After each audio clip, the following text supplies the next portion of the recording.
जैसे लागी ओर की तैसे निभै छोर। कौड़ी कौड़ी जोर के पूंजी लक्ष्य करो। नमस्कार दोस्तों, मैं अविनाश दास रेशनल कबीर यूट्यूब चैनल में आप सबका हार्दिक स्वागत करता हूं। साथियों, यदि इस चैनल को सब्सक्राइब नहीं किए हैं तो सब्सक्राइब जरूर करें, शेयर करके अपने सभी साथियों तक पहुंचाएं, बेल आइकन को प्रेस करें, ऑल नोटिफिकेशन ऑन करें और मुझे कमेंट जरूर लिखें। साथियों, मैंने सतगुरु कबीर साहब की एक साखी आपके सामने रखी है। इसका मैं संक्षेप में अर्थ कर देता हूँ, फिर आज के प्रसंग मनुस्मृति पर चलते हैं। सतगुरु ने कहा, जैसी लागी ओर की वैसे निभै छोर। किसी कार्य की शुरुआत जैसे शुरू में जिस लगन के साथ करते हैं, उसी लगन के साथ जब हम उस कार्य में निरंतरता होती है, तब जाकर के दोस्तों हमें सफलता मिलती है। सतगुरु कबीर साहब एक स्पिरिचुअल थिंकर के नाम से जाने जाते हैं, लेकिन दरअसल वे एक सोशल थिंकर भी थे और एक इकोनॉमिकल थिंकर भी थे। उन्होंने कहा है कि सफलता के लिए जिस काम के हमने शुरुआत की है, आखिरी तक हमारी लगन, हमारा धैर्य, धीरे धीरे रे मना धीरे सब कुछ होए, माली सींचे सब घड़ा ऋतुआए फल होए। हमको धैर्य धारण करके परिणाम तक जो है जुटे रहना चाहिए और सजग रहना चाहिए, ये सतगुरु कहते हैं। साथियों, आप लोगों ने सुना होगा 3 तरह के लोग होते हैं। एक तो वह होता है जो इस डर से काम नहीं शुरू करता है कि हो सकता है असफलता न आ जाए, हो सकता है मुसीबतें न खड़ी हो जाए, प्रतिकूलताएं न आ जाए, और वह काम शुरू ही नहीं करता है।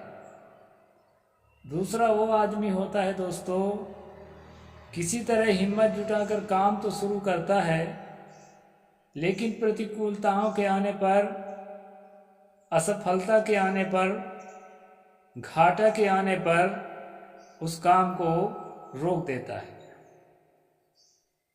तीसरा वो व्यक्ति होता है दोस्तों, हर असफलता को, हर प्रतिकूलता को अपने जीवन का स्ट्रगल समझता है और एक आवश्यक संभावना समझ करके और उसको जो है साहस के साथ, धैर्य के साथ पार करके आगे बढ़ता है और एक दिन सफल हो जाता है। यहाँ पर सतगुरु ने कहा, कौड़ी कौड़ी जोर के पूंजी लक्ष्य करो। हम व्यापार करते हैं तो व्यापार का जो मूलधन है, मूलधन में किसी भी प्रकार से कमी नहीं आनी चाहिए। हम मुनाफे से ही गुजारा करेंगे और उस मुनाफे से कुछ अंश बचा कर के मूलधन में शामिल करते जाएंगे, तभी हमारा व्यापार सफल होगा। यदि मूलधन को हमने खा लिया तो व्यापार समाप्त हो जाएगा। और दोस्तों, कितने लोगों को मैंने देखा है, मुसीबत आने पर जमीन की बिक्री करते हैं। शौकिया जमीन की बिक्री करना और कुछ और काम करना वो अलग चीज है, लेकिन जो मुसीबत आने पर जमीन की बिक्री करते हैं, आने वाले समय में उसकी मुसीबत बढ़ती है घटने के बजाय। क्योंकि जिस जमीन से फसल उगाते थे, उस जमीन का कुछ हिस्सा आपने बेच दिया तो जो आपके यहाँ 20 कुंटल फसल आती थी तो कल से आपके यहाँ 15 कुंटल फसल आने लगेगी। और जो है लोड बढ़ा लिए हैं, आपने ज़मीन बेचा है, खर्चा तो घटेगा नहीं। इसी प्रकार ऋण लेते हैं दोस्तों, ऋण लेते हैं, ऋण का ब्याज बढ़ता चला जाता है और काम जो है, जिस काम के लिए ऋण लिया जाता है वो काम जो है उस रफ्तार से नहीं चल पाता।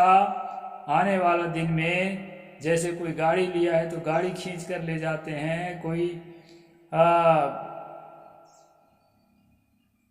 नगद पैसा उधार लिया है, बैंक से लोन लिया है तो उसके मकान जो है कुर्क कर दिए जाते हैं और वो कहीं का नहीं रह जाता। तो दोस्तों सबसे पहली बात ये है कि व्यापार की बारीकियों को समझें, उद्योग के बारीकियों को समझें। जो बड़े बड़े लोग होते हैं ना, ये अपने बच्चों को अनुभवी लोगों के पास ले जाकर के, मोटिवेशनल स्पीकर के पास ले जाकर के उनको व्यापार नीति, उद्योग नीति सिखाते हैं। आजकल MBA इत्यादि कई कोर्स भी होते हैं मैनेजमेंट के, तो उस प्रकार करके जो है अपने जीवन को आगे बढ़ाते हैं। यहाँ पर सतगुरु कबीर साहब ने इन चीज़ों का उदाहरण दिया है और साथ साथ जो है उनका फोकस जो है अपने सद्भावना, सद्विचार और सद्ज्ञान की पूंजी की तरफ है, अपने जीवन की पवित्रता की तरफ है। हम अपने जीवन को कितना पवित्र कर सकते हैं, हम अपने जीवन को कितना ऊंचा उठा सकते हैं, हम अपने जीवन को कितना समाज के लिए उपयोगी बना सकते हैं, इसके लिए दोस्तों मन को परिमार्जन करेंगे धीरे धीरे और उसमें जो है कटौती नहीं आने देंगे, घाटा नहीं होने देंगे, सावधान रहेंगे। सांसारिक व्यापार में तो हम कभी कभी असफल भी होते हैं, लेकिन जो मनोभावना की व्यापार है, जो आत्म शोधन का व्यापार है, आत्मनिरीक्षण का व्यापार है और आत्मविश्वास और आत्मस्थिति का जो व्यापार है, इसमें दोस्तों हम कभी फेल नहीं हो सकते। यदि हम जितना आज पवित्र हुए हैं, कल को हमें ध्यान रहे उससे थोड़ा अधिक पवित्रता की ओर हमारी जो है पूंजी बढ़नी चाहिए, घटना नहीं चाहिए। मानवता के लिए और जो है प्रेम के लिए, उदारता के लिए, इन सब बातों के लिए कौड़ी कौड़ी जोड़ के पूंजी लक्ष्य करोड़, ये दोनों तरह के अर्थ है दोस्तों। इसमें इकोनॉमिकल भी है और मेंटल भी है, इस साखी में, तो इसको हमें समझना चाहिए। हम चलते हैं दोस्तों आज के प्रसंग पर। मनु जो है, मनु की व्यवस्था में जो व्यक्ति ऋण लेता है, जो व्यक्ति ऋण देता है, ऋण लेने वाला और ऋण देने वाला के लिए उन्होंने क्या कानून लिखा है दोस्तों। ऋण इस हिसाब से अगर सरकार दिलाती है कि ये व्यक्ति जो है अपने जहाँ जी रहा है उससे ऊपर उठने के लिए कुछ कर सके, तो उसको जो है, हम जड़ी बूटियों के लिए मैं स्वयं SBI से लोन लिया था संन्यास लेने के पहले दोस्तों। सबसे पहले खादी ग्राम उद्योग एक संस्था है, सरकारी संस्था है उद्योग विभाग का, उसके माध्यम से हम लोगों को प्रशिक्षण दिया गया था। व्यापार कैसे करेंगे, जड़ी बूटियों को ठीक से समझेंगे कैसे, कहाँ हम त्रुटियां करते हैं, उन त्रुटियों को लिए हम किस तरह से अपना सुधार करेंगे, अपने व्यवसायिक सुधार करेंगे, बहुत सारी बातें जो है उसमें सिखाई जाती थी। इसके बाद लोन दिलाया जाता था, इसलिए उसमें असफलता की संभावना नहीं रह जाती है। और बिना ठीक से समझे हम जो है लोभ में आकर अगर लोन लेते हैं तो निश्चित है कि हमारा जो है फायदे की जगह और घाटे में जाएगा। सब्सिडी चाहे जितना हो, आधा भी जमा करना होगा तो हम आधा भी जमा नहीं कर पाएंगे।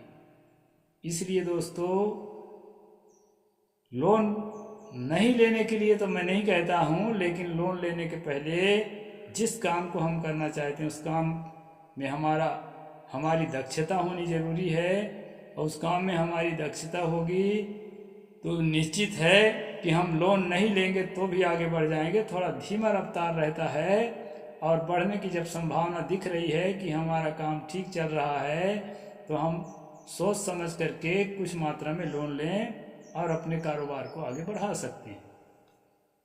तो इस प्रकार से दोस्तों लोन के बारे में मैंने बताया। आज लोन के ही संबंध में जो है मनु ने कानून क्या बताया है उस पर हम चर्चा कर रहे हैं। लोन हमेशा गरीब आदमी लेता है और लोन हमेशा अमीर आदमी देता है। पहले बैंक नहीं होते थे दोस्तों, साहूकार होते थे जिसको महाजन कहा जाता था। इसमें शुरू करते हैं सद्धिचा चरितम यत्या धार्मिकश्चैव दुजातिभिः तदेव कुल जातिम विरुद्धम प्रकल्पयेत। धार्मिक अच्छे दुजातीय से जो आचरण किया गया हो उसके तथा देश कुल जाति के अनुकूल धर्म की व्यवस्था करे। यहाँ जो है मनु के हर काम में जातियों का महत्व बहुत ज़्यादा है, इसलिए जो है न्यायकर्ता को वो जो है जाति धर्म के अनुकूल व्यवस्था करने को बता रहा है। अधर्मणा सिद्ध्यर्थ मुत्तमर्मणेन चोदितः दापेद निकस्यार्थ धर्मणार्थ द्विभावितम। कर्जा लेने वाले से धन दिलवा देने के लिए महाजन से प्रार्थना करने पर राजा महाजन का निमित्त धन कर्जदार से दिलवा दे। यहाँ पर कर्जा वसूली की बात कही है, कर्जा लेने समय की बात नहीं है। कर्जा लेने वाला यदि कर्जा लेने वाले से धन दिलवा देने के लिए मतलब वसूली के लिए जो है महाजन राजा के पास जो है कोई कर्जदार कर्जा नहीं दे रहा है तो निवेदन किया है, तो राजा का कर्तव्य है कि उसका कर्जा दिलवा दे। अब वो किस हालात में, आज भी जो है कांग्रेस सरकार ने पिछले साल हमारे छत्तीसगढ़ में कर्जा माफ़ किया। अब कर्जा माफ़ के नाम से खूब वोट बटोरा। मैं तो कर्जा माफ़ के भी बहुत समर्थक नहीं हूँ, क्योंकि बार बार कर्जा माफ़ करेंगे ना तो जो है वो उसका योग्यता पर बहुत गलत प्रभाव पड़ता है, कर्जा लेने की योग्यता पर। अब कुछ लोग जो सचमुच योग्य हैं वो तो उससे लाभ ले लेंगे, लेकिन बहुत लोग जो है उससे घाटे में रहेंगे। और कभी ऐसा आएगा किसी पंचवर्षीय में चुनाव के टाइम में तो कर्जा कोई ना कोई माफ़ करेगा ही, इसी लालच में बहुत सारा कर्जा लिया हुआ रहेगा। और संजोग बस अगर ऐसा अवसर नहीं लगा तो इसी में बहुत से किसान आत्महत्या करते हैं दोस्तों। इस बात को भी ध्यान में रखना चाहिए।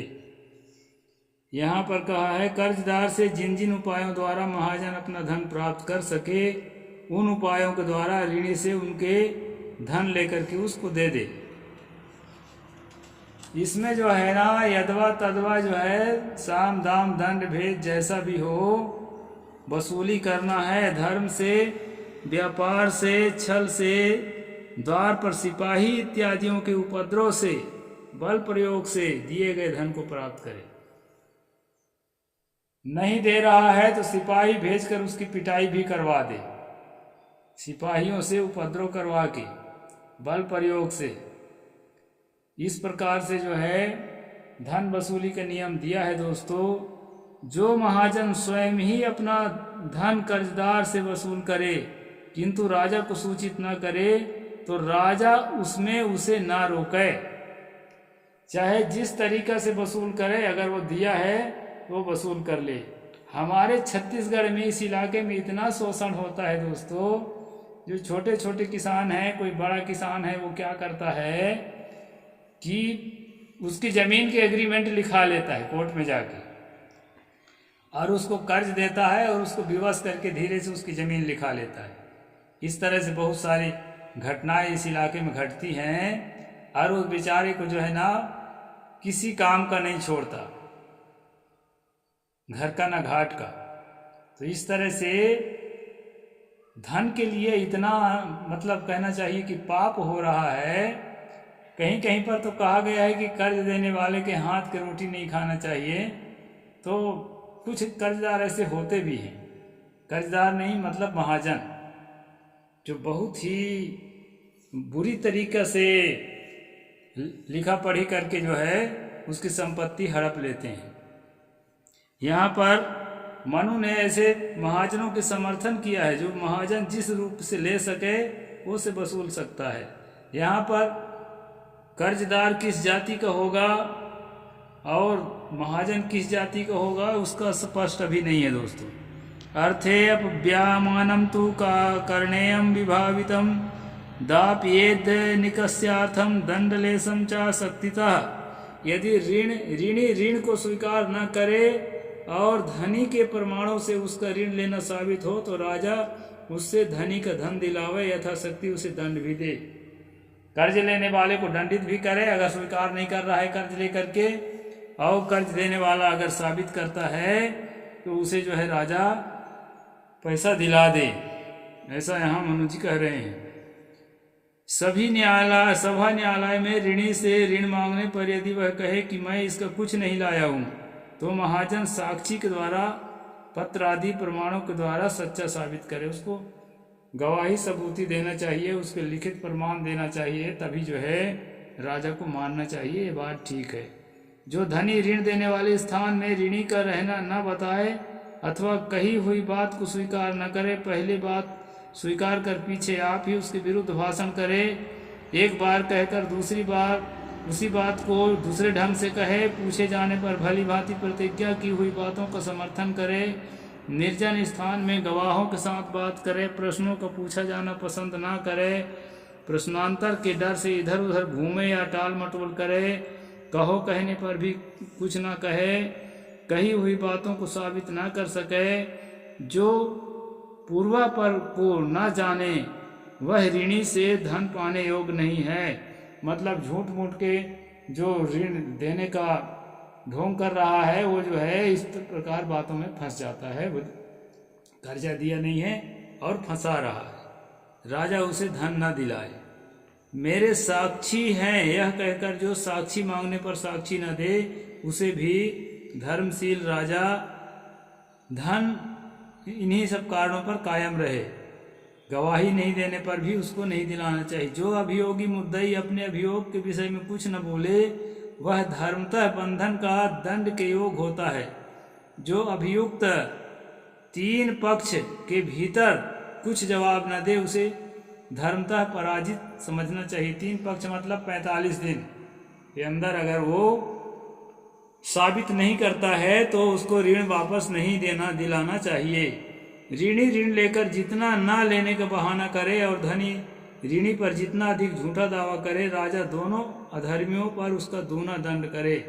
यदि झूठा आरोप लगा रहा है तो उसके लिए डबल उसको अर्थदंड करना है, यदि टाल मटोल कर रहा है तो उसको भी जो है उसके दूना लेना है। न्यायालय में धनी द्वारा बुलाकर पूछे जाने पर यदि ऋणी को ऋण अस्वीकार करे तो धनी राजनियुक्त विद्वान ब्राह्मण के सम्मुख कम से कम 3 श्रेष्ठ साक्षियों को देकर अपना विचार करावे। यानी जो धर्मनिष्ठ ब्राह्मण है उस पर इतना विश्वास है मनु का कि उसके सामने जो है सच ही बोलेंगे धनी और ऋणी दोनों। और इस प्रकार से यहाँ पर जो है